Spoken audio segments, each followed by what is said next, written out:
Welcome back, ladies and gentlemen.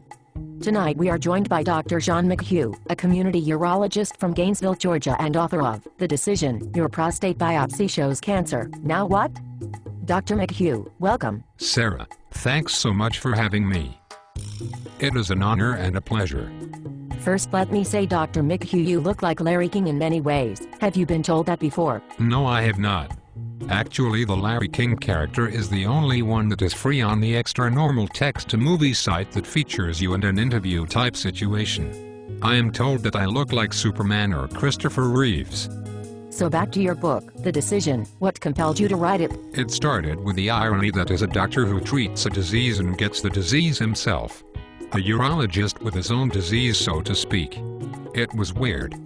I would think that this sort of thing happens all the time. I mean, I am sure it has happened that a cardiologist has had heart disease. Would you agree? It may happen occasionally, but then to have the particular doctor write a book about it, specifically prostate cancer, I think makes the book special. Well, that's why I am interviewing you. What makes your book unique, and for that matter relevant? Prostate cancer is unique in many respects, Sarah. There are specific complications that dramatically affect the male who is treated for prostate cancer, and this in turn complicates the decision-making process. I see. Complications like bleeding and infection?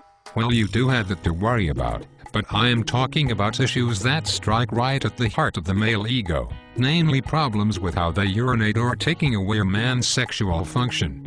Dr. McHugh, we have family-weighted audience on this show. I know you are a doctor, but please watch your language. Prostate cancer is perceived as a slow-growing cancer that doesn't kill.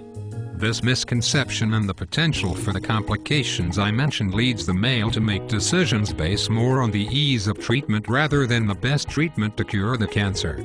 Sarah, it is about oranges to oranges and prostates to prostates.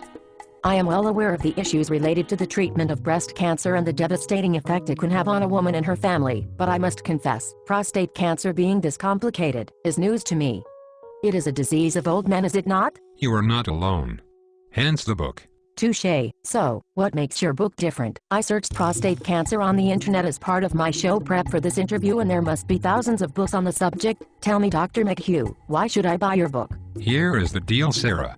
Look on Amazon or in any bookstore for a prostate cancer book, and what you will see is a book telling you can beat prostate cancer, you can cure without surgery, or even sarcastic titles implying that all doctors want to do to treat your cancer is to do surgery. My book is dramatically different. My book is more about how to make the decision about what to do from the perspective of someone that has experience treating the disease and has had it himself. Let me assure you, the book is not biased. I don't have a dog in this fight, and that is why the book is different from one that makes claims about this or that. I make no promises. Just factors to consider to get to the right decision. Why is making the decision such a big deal, doctor? Sarah, if there are many ways to treat a disease, then there is no one good one. In prostate cancer there are about 5 ways, and none of them is ideal, and all are associated with complications that potentially can mess a man up. Women deal with breast cancer all the time. If prostate cancer is slow-growing, and the men who are diagnosed with it rarely die of it, then what is the big deal? You make my book's point.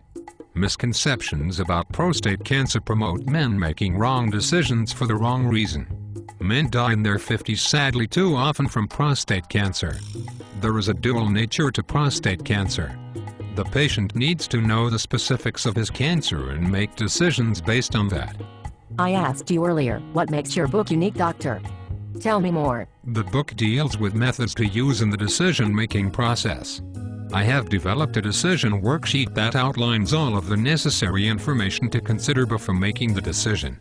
There is nothing out there like it, and it serves as an excellent and concise aid that makes sure all issues specific to the patient are considered. You are a prostate cancer survivor? And you have treated patients with prostate cancer for over 20 years? Yes. Well, on the surface I would think you could impart a very valuable and helpful perspective to the newly diagnosed patient and his family. I think so. I describe my book as not the only book on the subject you'll need, but certainly a very necessary arrow in your quiver. Your subtitle of the book is Medical Insight, Personal Stories, and Humor by a Urologist Who Has Been Where You Are Now. That is powerful. Patients who have read the book tell me the mixture of the medical and the funny personal stories makes it a very easy and informative read. I have had some very positive feedback on the McHugh decision worksheet as well. I have not read all of your book, Dr. McHugh, but I did read several of the stories.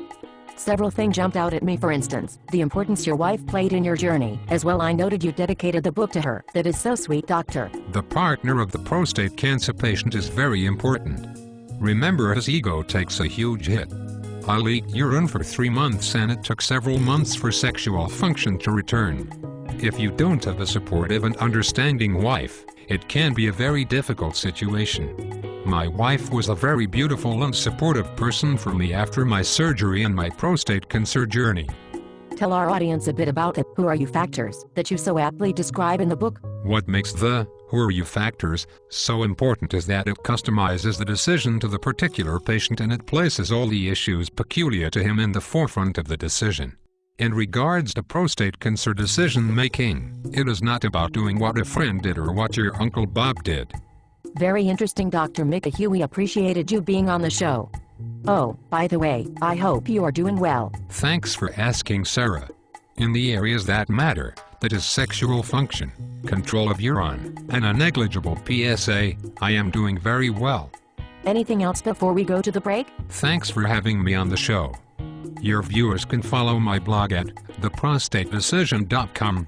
By the way, no one on your staff of this station took me up doing free rectal exams after the show. Maybe another time. Maybe we could do them on television in front of an audience like Dr. Oz did. Well, that is all the time we have tonight, Doctor. Thanks for joining us. You can buy Dr. McHugh's book on Amazon by searching books about prostate cancer. Good night.